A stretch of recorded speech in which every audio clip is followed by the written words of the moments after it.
One sec. Ah, não. Deu erro no LinkedIn. Eu vou... Let me just refresh one sec.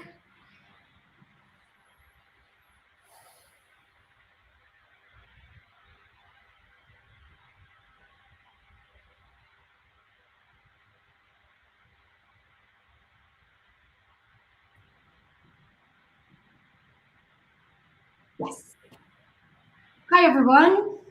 We're live. I'm going to let everyone let a minute to come in.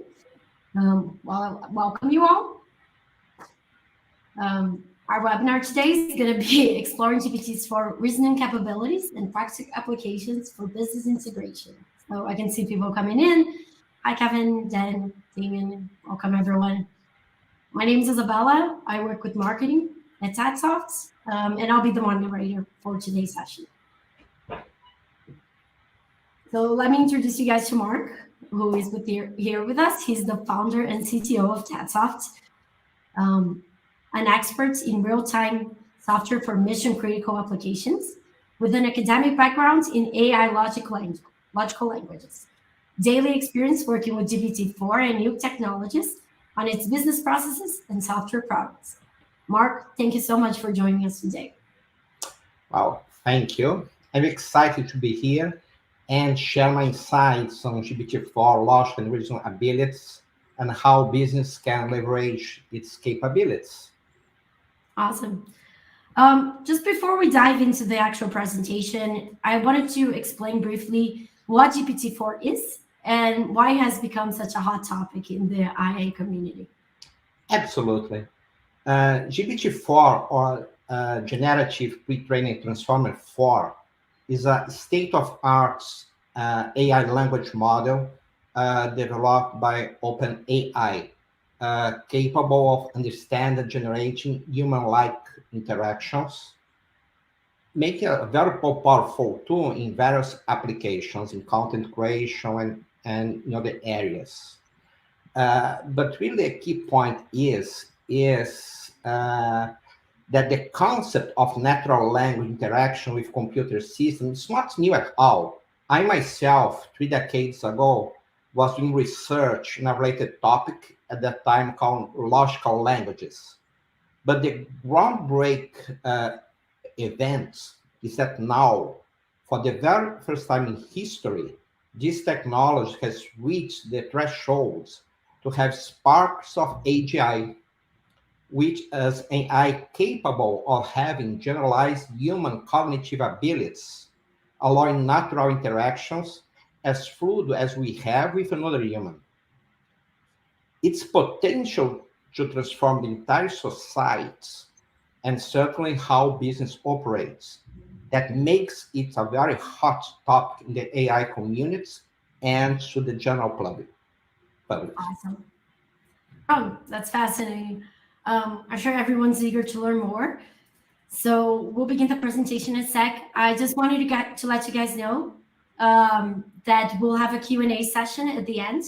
I'll try to keep an eye on chat, but we probably won't get to questions until the end. But feel free to throw them on chat, and we'll get to it, I promise. So without further ado, let's begin. Can you give us an overview of the topics we'll be covering today? Yes. First, we'll examine the logical reasoning capabilities of those models. I performed several formal tests in both ChatGPT 3.5 and GPT-4 with the focus on its reasoning abilities. And in the presentation, I'll share the conclusions and insights. And then I'll give some simple and practical, actionable management hints on how to start incorporating those technologies into your business. Perfect. So before going to business applications, you decided to start with a formal evaluation of its logical and reasoning capabilities. Can you explain why? Yeah, there is already a lot being published out about the text generating and analysis capabilities, as well its use as a programming tool or matching agent tool.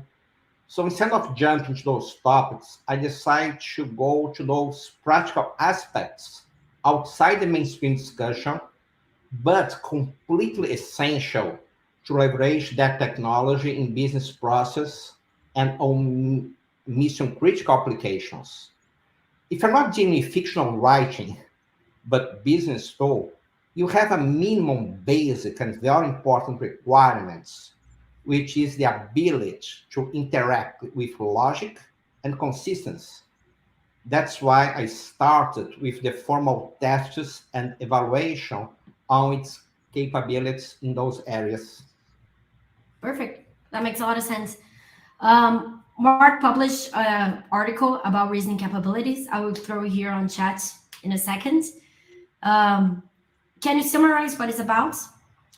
Yeah, the article is very extensive. I explained it Sorry all about the that. tests. It's fine. That's why I have cats, not dogs. Uh, the article is very extensive. It's describing detail, the many sections, examples. So I really would like you to take a look on it for the details. But essentially, how that happened. I had many hours of interactions with ChatGPT, either playing with the technology or working with it in our company.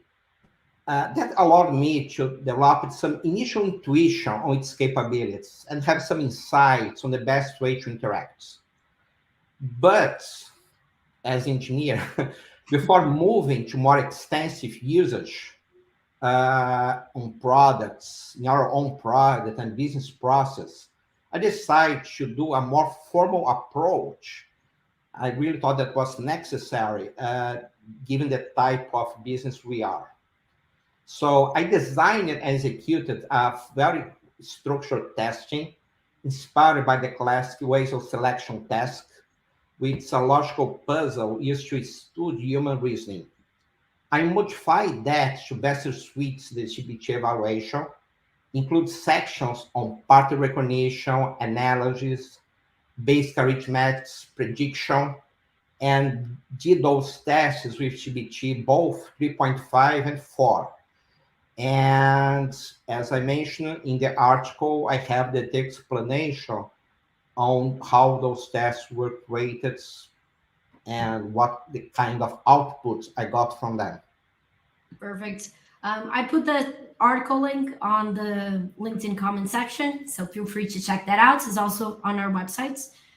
But can you tell a little bit about the findings of that article? Yeah, essentially, both models demonstrate an impressive ability for reason and reasoning, with GPT-4 outperforming by far 3.5.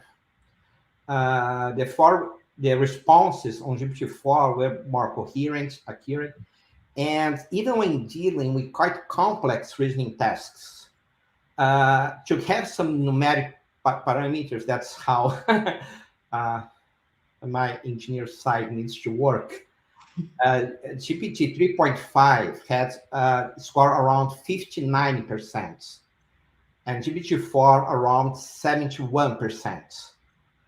To put those numbers in context, I'm applying similar tests to thousands of candidates for software designer and senior programmers positions for over 3 decades.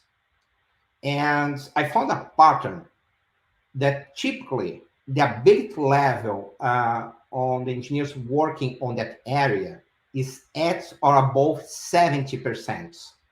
So based on that criteria, GPT-4 would have failed. It's below that minimum, but GPT-4 barely passed. But yes, it passed, so it could directly even be hired at that very senior position. That's remarkable. I think it's just a way to show that GPT-4 reasoning capabilities are really a step beyond the predecessors. And that is very interesting, but I would like to move into the actual practical applications for business integrations. So, how can business start leveraging GPT-4 capabilities? Well, they're very typical business cases. In fact, lots of uh, videos being published on that. Some of the most common use cases they are talk about content generation in many kind of areas, customer service for sure, data analysis, workflow automation, product embedding. So all of them, and probably can do 2 or 3 more slides with potential applications. But what I personally believe that the key points is when I was looking at lists, it feels very pale, not really conveying the impacts that that technology can have in transforming not only business, but even the human society. So the point is, we don't have really much experience incorporating that level of disruptive technology. As we did mention on the beginning, we can argue that that compares with the advent of computers or internet or even written language. So it's necessary to proceed with very high level of awareness and strategic thinking on that. It's not only about creating a new business utility to optimize existing process or making localized product enhancements. That's part out. We are doing that. But it's also about understand or incorporating those new concepts in all aspects of human interactions and business activities, because it will lead to completely disruptive and new applications and environments that I can't even fathom to describe now. Awesome. Sounds overwhelming, to be honest. So let's break it down. How can business start incorporating GPT-4 into their workflows, their culture? Yeah, I did a little test asking GPT-4 itself what he thought about that. But he put a very generic explanation, what are not those items in the slides. He said some basic traditional content like identify suitable use cases, research and select the right tools, do the training and adoption, monitor and evaluate performance and KPIs. That's good. That's traditional. You could have that answer with Google. You will not need GPT for that. But the point is, while those concepts can be applied in general, they don't grasp nor address the magnitude of the potential disruption and expansion of the business opportunity. So before we start going on specific applications or tool selections for specific use cases, we must have a human-centric approach, ensuring a seamless transition from what you are now to the next phase. This slide shows some of the initial considerations to put in place, and I will not go into details of those topics because that will be a half an hour presentation by itself. But clearly, the main aspect is educating ourselves and educating our team. The AI tools are great, but how useful or not they are at this point of the technology is very dependent in the quality of the human resources driving the usage and the interactions with that tool. Additionally, you should start collecting some practical checklists, bullets, and the information about the implementation steps. Otherwise, you can create a very high level, beautiful stretch and plans, which will certainly fail because of the details. In this next slides, I'm showing some practical considerations on adoption, including how to educate the team in some aspects. So you have to have clear procedures to manage those accounts, including personal work and business work, and how to manage those chat sections. You need to understand the many issues the technology still has. Even GPT-4, hallucination, content loss, content replacements, laziness, misinformation, boilerplate contents. There is a lot. You need to able to navigate on those issues. That's why it's absolutely necessary to have human review at this point on everything, and the proper execution of the adoption of the APIs properly, prompt engineering. So all those implementations details are equally important as the master plan itself. Perfect. When it comes to that last point, prompt engineering, I hear a lot about it. That's an ongoing discussion. Can you elaborate a little bit on it? Uh, yeah, I'll give an example from our own logical tests we gave to the AI models. The first time we gave the test to GPT-4, it got only 41 correct answers out of 80 questions, not the 55 correct answers that was its final results. So it's increments nearly between 40 to 50%. And the reason was some of our inputs in our first pass, they weren't created with the necessary clarity and context for the proper use by the models. So the techniques for crafting effective prompts, managing chat interactions, and planning properly API integrations, it's very fascinating, but certainly a bit too vast for us to address in this session. That's fair. So those are good tips to keep in mind. Thank you. I think that helps give it a better understanding of the reasonable capabilities and some practical applications. Do you want to give like final thoughts and advice? Well, definitely. First of all, one thing to keep in mind is to be able to solve the nearly impossible task to find the proper balance in those two opposites. In one side, you need to understand clearly and be aware and doing implementation properly, understand the limitations of the AI.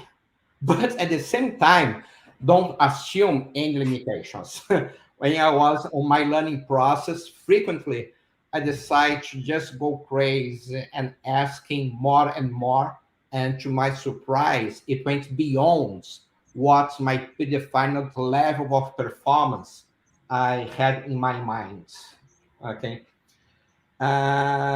So their business, they need to be prepared to the challenge and rewards, and by fostering that culture of continuous learning and adaptation. The most successful applications will be the ones with the fine tunings on that balance I described. And finally, that keep the pace reminder is to stay informed and agile, because this landscape is expected to evolve constantly and very quickly on the near future. And to finalize with something more practical, I did some playing this morning trying to do a simulation as if I were creating a new product for like my integration beans, or it's a simulation to be clear. It's not really a product launch, but I asked that my company is planning to launch an edge IoT solution to collect data from various devices, publish the clouds, create dashboards, and I want to do the full process through natural language interactions. And I asked the AI to create the product name, the product documentation, the product description, which call should use, and how much human resources I had to the task. And I put all those questions right away with minimal or zero context information. So he did a really good job. I'm not putting the entire section, but I asked, even gave some other name suggestions and asked him to verify if those names were suitable and available. I asked it to select the best communication protocols. and it acknowledged its limitation. He was not able to the confirmation about this trademark, but he did a very good job in explaining which protocols and requirements regarding the communication stack. Then I decided to explore a bit more my unpaid high-level consultants. Well, it's paid, but $20 a month.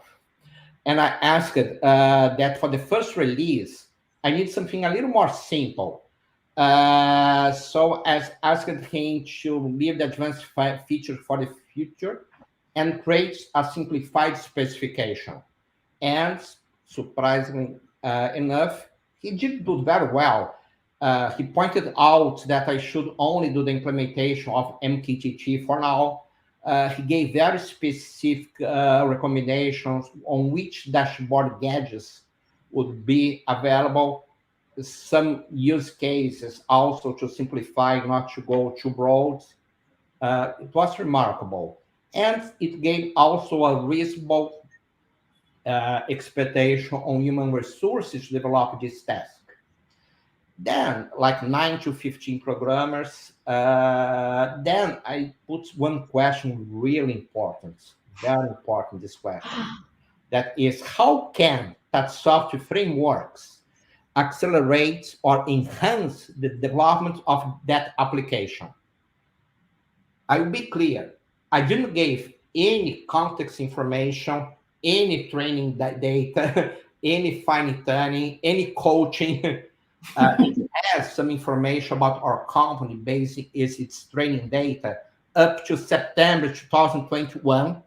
So it's information from 2 years ago, but still reasonable. So to my good surprise, he explained that software studio or frameworks, a powerful software platform for automation system, IoT, SCADA. It can accelerate the experience, your implementation of your solution. It has IGN native MQTT support, real-time data management, dashboard components, scripting extensibility, scalability, and performance. So we need a quite decent summary. Perhaps I could not wrote that myself better. Certainly not as quickly as it did. Okay. But that's a little more generic marketing. I have nothing against marketing, but at the core, I still am an engineer and a programmer. So I went more specific. What is your estimate in reduction of the resources, time to market to create this application, and the maintenance and life cycle if you use that software? Well, again, no coaching. That was his true, honest response. He put the estimate that development time would be cut in general from 30 to 50%. Yes. He put out the maintenance being cut to 20 for 40%. He put out the evolution being cut by 20 to 30%. You can argue those numbers. Some projects can be a little less. Some projects can be definitely more. But very reasonable estimates. Then he put out very important points about the indirect benefits. Because when you use that platform, you have improved performance, security, evolution, and many other benefits in addition to the direct cost reduction. So that was my final approval of GPT-4. Yeah, that's it. It's ready to real business cases. That's it. Perfect. Thank you, Mark. I will be moving to Q&A in a second, but first I wanted to thank everyone who is here. You can check out the full article on GPT's 4 reasoning capabilities on Mark's LinkedIn, but also on our websites under resources. Make sure to follow our LinkedIn page because we'll be having more sessions like this. We're working on our next workshop, which will delve a little bit more into frameworks capabilities. So make sure to follow to get more information. Feel free to email us and send us messages as well if you have any requests for new sessions. We're here to learn. And also, Mark is going to make available both the PowerPoint and the transcript. Oh, yes, that's very important. In addition to the video, we are publishing the entire transcript of this section. so you don't have to worry about my unusual Italian Brazilian accents. By the way, thank you for the audience for the effort to try to follow me up on that. So So perfect, guys. That will be available on our website today. So keep an eye out. So I already have some questions here. Let me put it on screen so everybody can see it. It shows on the bottom of the page. So the first thing that, and I want a little more all about the issues. So when you talk about bidirectional laziness, what does that mean? I can even go back to that particular slides. You go into yeah, issues. well, whoever put that question, it was very well caught because that's not really a technical term at all. As far as I know, I created that expression. Okay. Explain a big problem we have in interacting that way. That is exactly bidirectional laziness. On both parts become lazy. What that means? GPT-4 is a little lazy because he very frequently does not give its best answer right away. Sometimes you have to do one, two, three, four interactions, barely putting any new constant information to make it go. Sometimes his training on human behavior was so powerful that even got that minimal effort constraints. So you need really to keep pushing it sometimes. But the other problem, you yourself, its answer many times they are so amazing that you become lazy. And when the model clearly starts to struggle, you ask refinement, you ask refinement, you ask to put context, and you see it's not improving. Sometimes it's even going backwards because of the other problems. Sometimes you keep trying because it's so nice the idea to just prompt a little question, make the system do the work. I have an interesting experience that I was working some complex task or even just on presentation, and I reached the 25 limit questions that we can put every 3 hours to GPT-4. Initially, I got, no, but then it was perfect because I went out of my laziness. I picked up all the contents I had created in the 24 previous questions, and I did the organization in a level that would be impossible even to GPT-4 to do that task properly. So you need to be aware on that problem. That's awesome. Thank you. I got an interesting one from Pradeep. He asked if we've integrated GPT-4 into Factory Studio. You Oh, want we to can talk? definitely work on that. Yeah. So the first steps to be something simple like help support, help desk, and documentation. Uh, some applications really in process control, of course, that will take a bit long of time. As I did on my example, I love cat palms, and it's not okay. It's okay if they create some random text from time to times, but when creating process automation applications, you need another level of library that so far, even GPT-4 is not 100% there yet. So I don't have yet the time frame when we make available to the users those tools. We are working on that internally, but I can share that we are releasing in some points quite reasonable soon the version 10 and the entire documentation. Oh, I was not supposed to say that. But the entire documentation of that version, we are strongly using AI tools to enhancement using our own database of question support. So yes, we are working on that.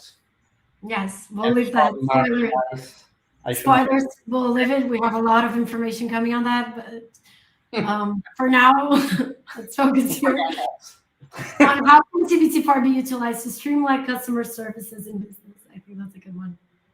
Well, that's a typical example.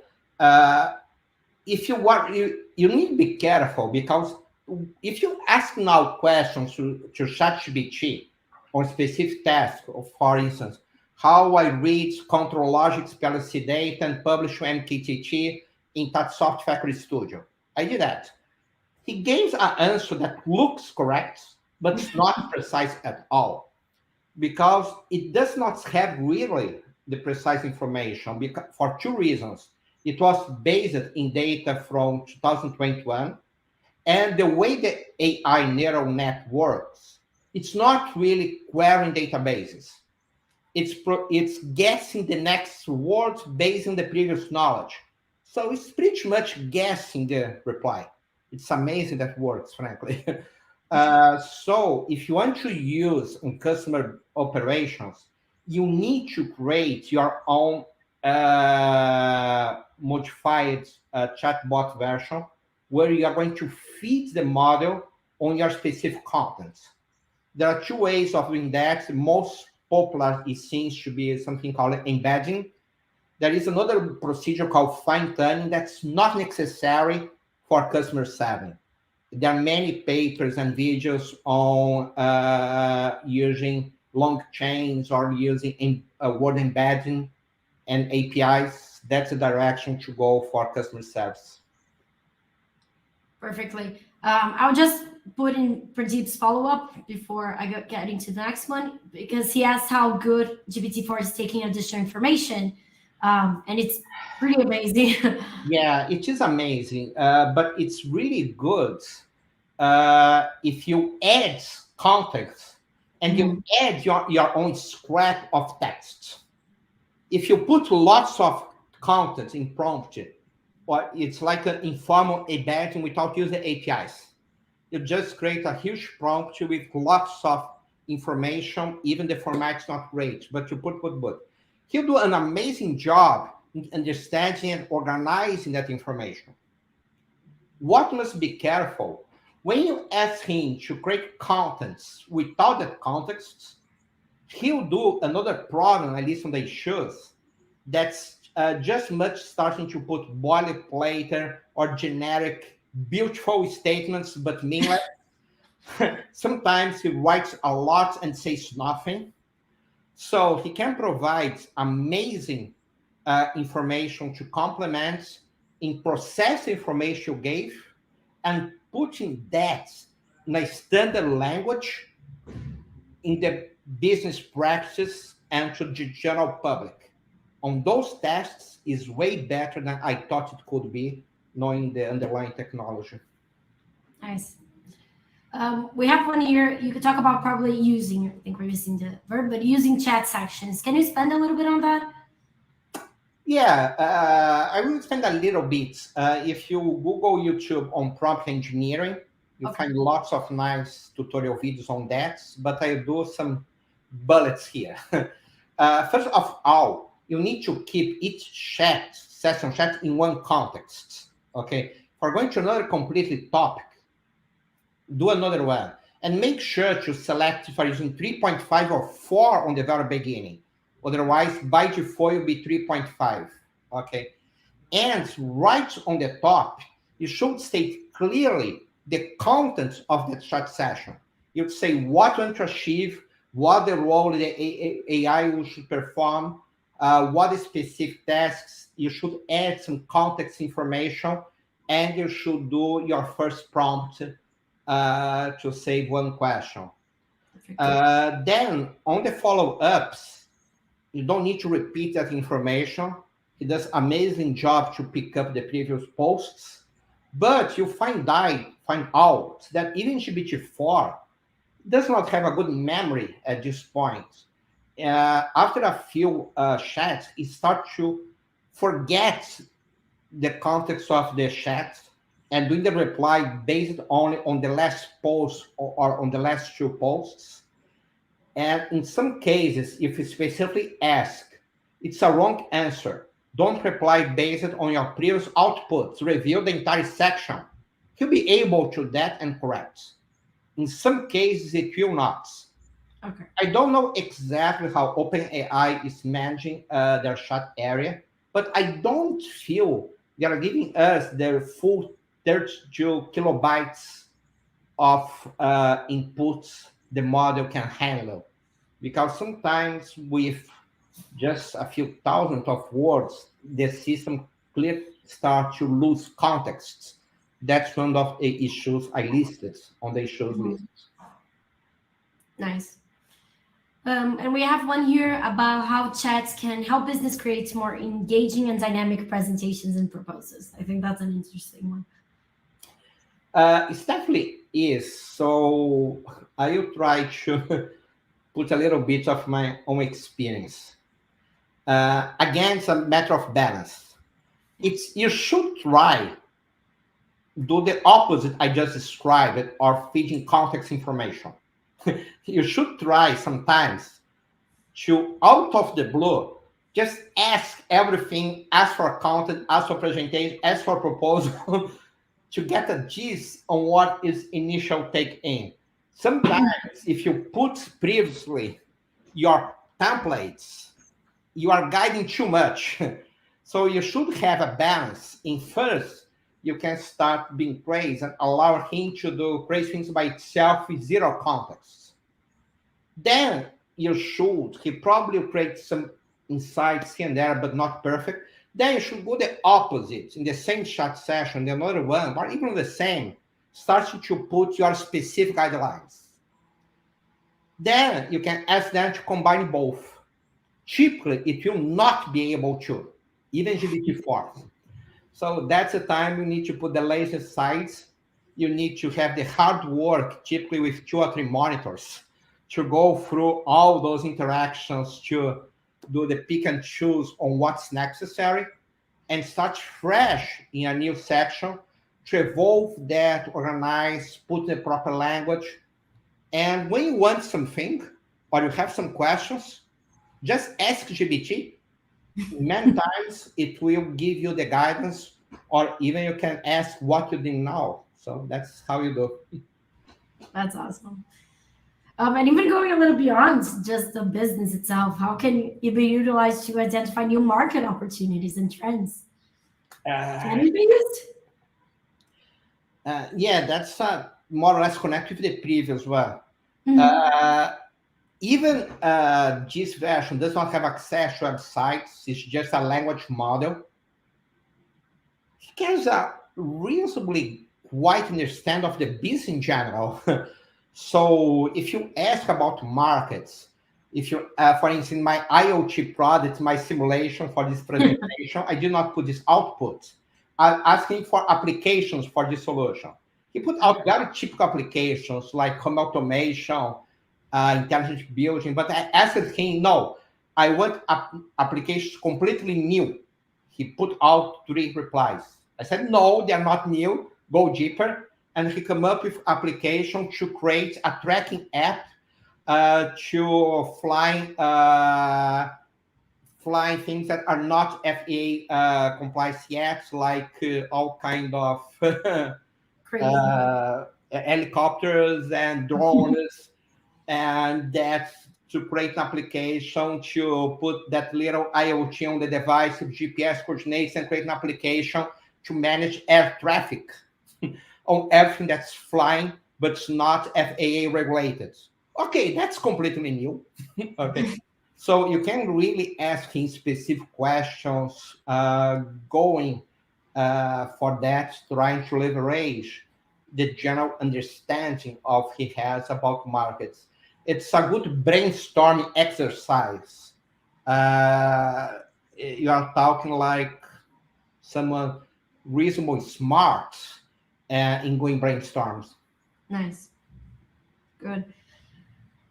We don't have any more questions on chat, but I wanted to ask you. I know we have the current version of ChatGPT is using content from 2001, 2021. Do you know when it will be updated?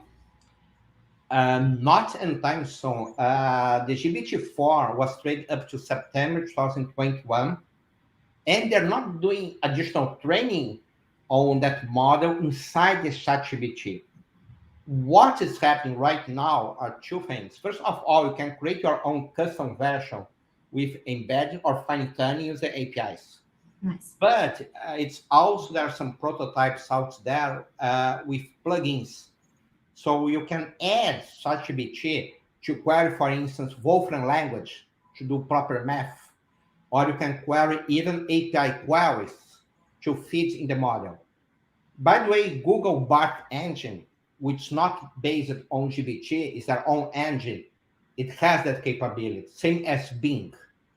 But if you want to use that with specific GPT, there are available beta plugins, and soon they will be available plugins to enhance that ability. It changes every day. It's amazing. Oh yeah, it's changing weekly or daily. Perfect. We don't have any new questions here on chat. So do you want to give like an overview, some last thoughts? Oh I yeah, think I'd like to say a very big thank you. And I'll be happy if you interact with us through our website, mails, even to propose sections in our product or technology in general. We'll be glad to make that happen. yes, I want to thank everyone for coming as well. I think the general take is that technology is changing faster than we can imagine. We're working hard to enjoy everything that it can offer to offer you the best solutions. If you have any suggestions on new sessions, feel free to tell us. But do keep an eye out for our LinkedIn. There's a lot of news coming. We'll start working on some more workshop engineer-centric sessions. And yeah, even more beyond that, I will not be talking about it today right now. So thank you, everyone. Have a good day. And this will be available at our websites later today. Thank you. Bye.